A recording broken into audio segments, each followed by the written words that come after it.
one of the best things that happened to me while I was in South Africa was I met a woman named Deborah Orr, who actually came to assist me in reaching the women in Kayamani that were HIV positive, because cultural barriers and my skin color and all kinds of things were standing in my way of actually being for the women.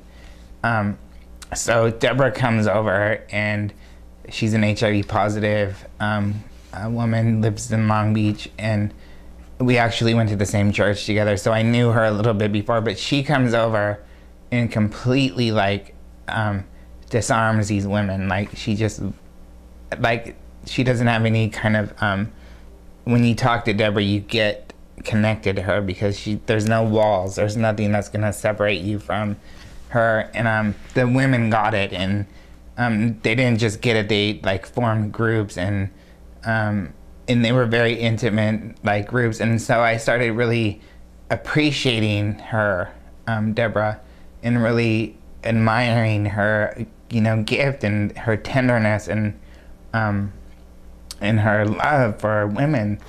And in that admiration, we started, debriefing together, and just grew like a really fond admiration for each other, and a depth of caring that I'd really never experienced before, and I didn't think that it was ever possible to experience again. I kind of thought that part of my life would be over now, and I would be an HIV positive man alone, helping people for the rest of my life. But I didn't ever think that there'd be a time to have a significant other reintroduced in my life. And so I was wrong. The relationship just kept growing, and we kept sharing and going. We were open and able to work through a lot of our own, past and in our own brokenness, and finding that it would just bring us closer together.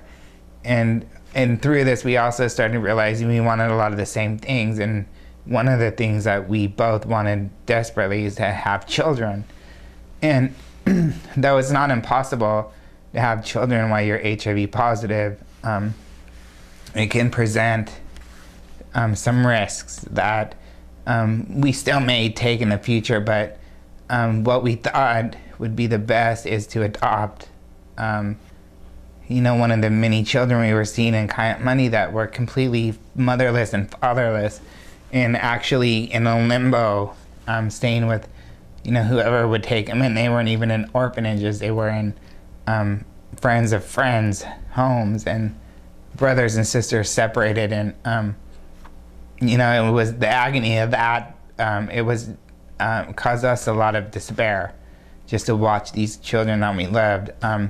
And one child in particular, Yamkela, came into my life about 3 years ago, and I was friends with his mother, who was in Deborah's support group.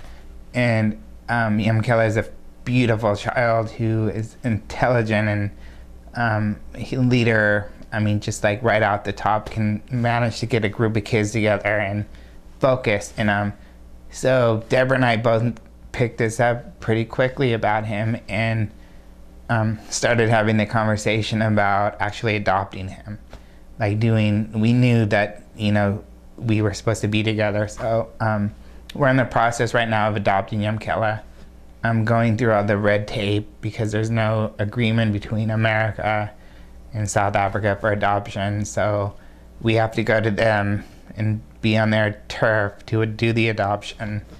And but just through people that are really supportive of Deborah and I's ministry, we have a lot of help, a lot of connections with lawyers and people at the INS, and so we're really supported. And we think that by June of 2006, we may have him home in California living with us. And we're getting married in May.